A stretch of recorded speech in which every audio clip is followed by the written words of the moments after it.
Does the idea that 1.4% of Americans owned slaves in 1860 represent the true extent of slavery at that time? No, that's not true.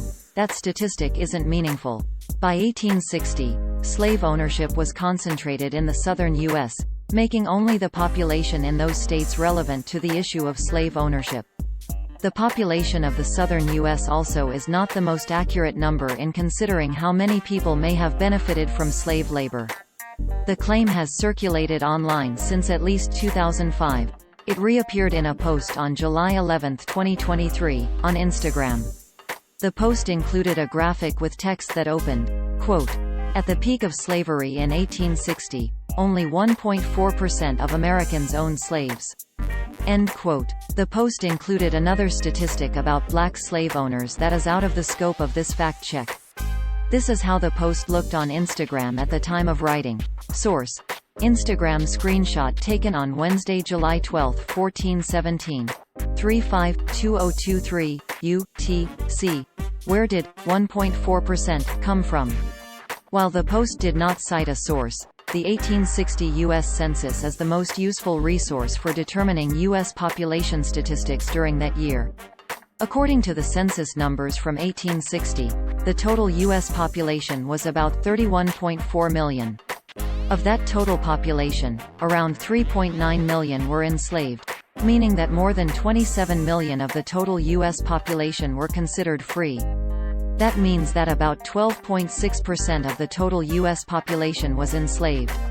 Although some sources such as RootsWeb list the number of slave owners at more than 393,000, lead stories could not locate official numbers from the U.S. Census Bureau that corroborated that figure.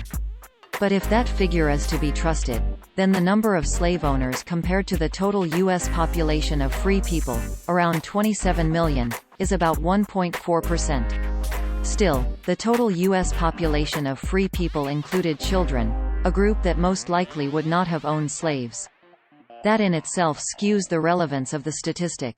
Slavery, family and the South. The 1.4% statistic also fails to consider that by 1860, slavery was only allowed in 15 of the 33 states in the country. So, another error in using the 1.4% statistic is that it relies on the total U.S. population rather than the total population of states that allowed slavery and those states' slave owners. But even using the slave-holding states' population figures would not be sufficient. It is more accurate to look at figures related to slave-owning families and households in slave-holding states. Those categories more accurately consider how slave labor would have benefited more than just individual slave owners. William Darity, the Samuel Dubois Cook Professor of Public Policy, African and African American Studies, and Economics at Duke University, put family ownership of slaves in southern states into perspective. In an email sent to Lead Stories on July 12, 2023, he called the claim wholly misleading and dishonest.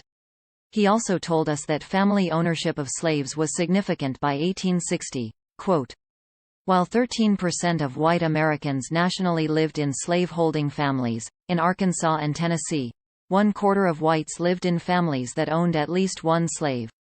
In Texas, Virginia, and North Carolina the percentage was at least 1/3.